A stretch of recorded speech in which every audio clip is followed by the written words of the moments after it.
Welcome back. Melatonin, often touted as a safe supplement for children. However, there are effective alternatives to melatonin supplements that parents can use to help their kids get a good sleep. Sleep expert from Baby's Best Sleep, Amanda Jewson, joins us with more health news we can use. Good morning.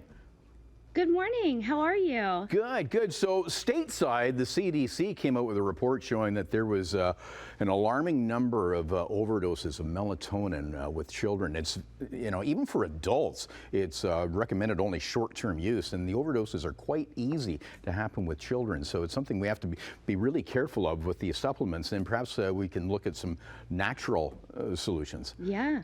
That's right. I mean, the findings were quite staggering, actually. They found between the 2012 to 2021, overdoses rose 530% for children under the age of 5.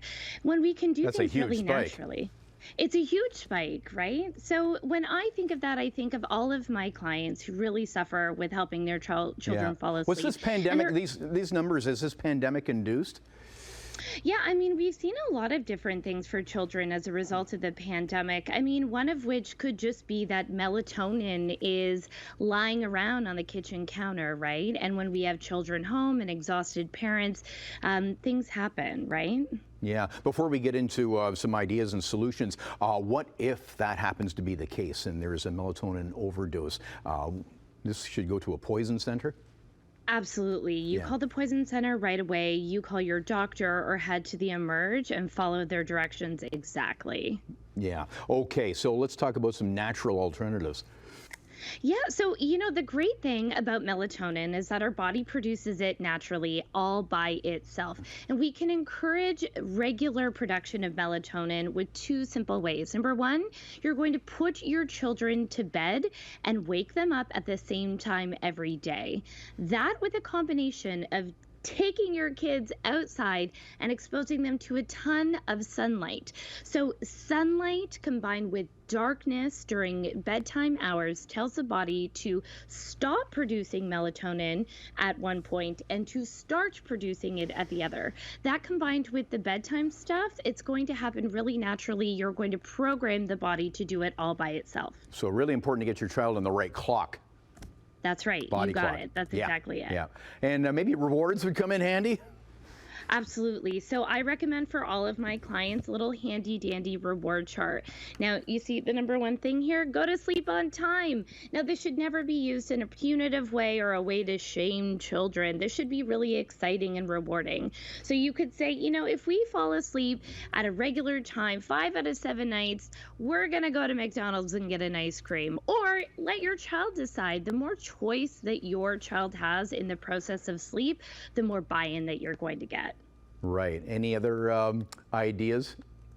Yeah, you know, my clients love cherry juice. Now, cherry juice has naturally occurring melatonin that, you know, it would take a lot of glasses of cherry juice to have any sort of negative effects. But kids like it. It's sweet, it's a treat, and it can add a little bit of supplementation if you find like you need it. The other alternative is a handful of almonds for children old enough to be eating nuts and almonds. Naturally occurring melatonin happens in almonds as well, and that's an easy treat that kids love. Oh, okay, fantastic. Because it's so important because, again, the supplements really aren't a good fit for children, are they? Well, I mean, there are some instances where melatonin supplement makes sense, and usually that's under the supervision of a medical professional with a specific dose. Now, the tricky part about melatonin is that it is available just about anywhere. It's available at the drugstore, you know, the grocery store, and so it feels like, well, you know, is this any different? You assume than that it's so safe. Yeah, that's right. Exactly. Yeah. But it is a hormone, and so it does need to be supervised by a medical professional.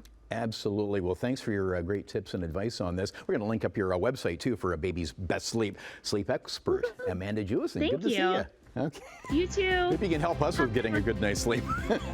I absolutely will.